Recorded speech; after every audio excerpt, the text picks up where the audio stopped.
The UK's fiscal future hangs precariously in the balance, a tightrope walk between political promises and the harsh realities of a rapidly deteriorating economic landscape.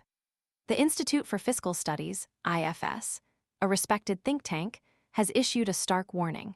Chancellor Rachel Reeves's pledge not to raise taxes might be irrevocably broken, a victim of the risky and changing world now gripping the UK. Reeves's spring statement, characterized by deep welfare cuts aimed at achieving fiscal targets, has only temporarily staved off the inevitable. The IFS argues that a looming autumn budget could see a dramatic U-turn, with tax increases targeting pensioners and the wealthy, a politically explosive move that could redefine the Labour government's economic strategy. The precariousness of the situation was starkly illustrated on Wednesday.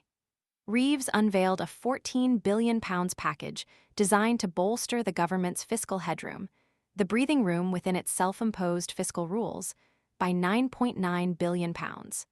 This emergency measure follows a significant and alarming deterioration in the public finances since the autumn. The Office for Budget Responsibility, OBR, the UK's independent fiscal watchdog, painted a grim picture. Their worst-case scenario, fueled by the escalating uncertainties surrounding international trade disputes, particularly the potential ramifications of a renewed trade war initiated by the previous US administration, could completely erase that hard-won headroom. The OBR's assessment arrived just hours before a further blow. The announcement of punitive 25% tariffs on all car imports to the US, adding another layer of unpredictability to an already volatile economic climate. This turbulent backdrop throws into sharp relief the Labour Party's pre-election pledges. These commitments, presented as non-negotiable, included promises not to raise income tax, VAT, or national insurance, and to maintain the corporation tax rate at 25%. These promises, once seemingly cast in stone, now appear increasingly vulnerable. The IFS's assessment suggests these commitments might become casualties of a worsening economic crisis, forcing the Chancellor to confront a brutal choice: break her promises or risk further economic instability. The pressure on Reeves is immense. She's facing a perfect storm: a volatile global economy, rising inflation, potential trade wars, and the ever-present specter of a potential recession. The IFS analysis highlights the limitations of the current fiscal strategy, suggesting that the welfare cuts alone are insufficient to navigate the current crisis. The deep cuts, while politically difficult, proved insufficient to bridge the widening gap between government spending and revenue. The looming autumn budget is now more than just a routine fiscal update. It's a pivotal moment that will define the economic trajectory of the UK for years to come. The IFS's warning serves as a stark reminder of the fragility of the economic situation.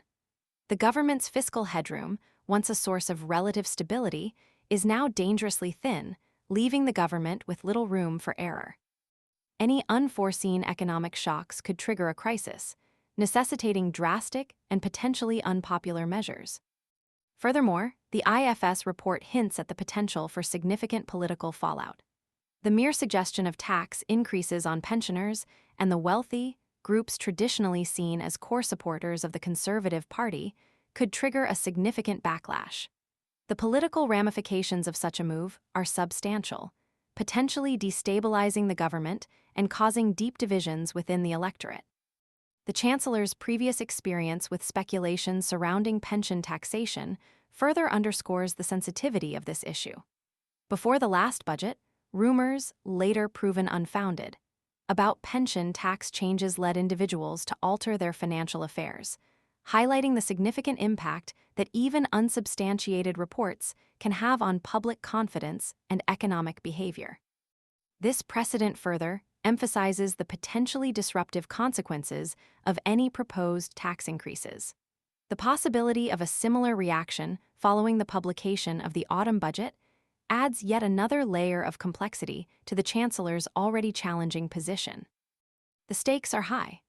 Reeves faces a Herculean task, balancing the need for fiscal responsibility with the political realities of a deeply divided nation.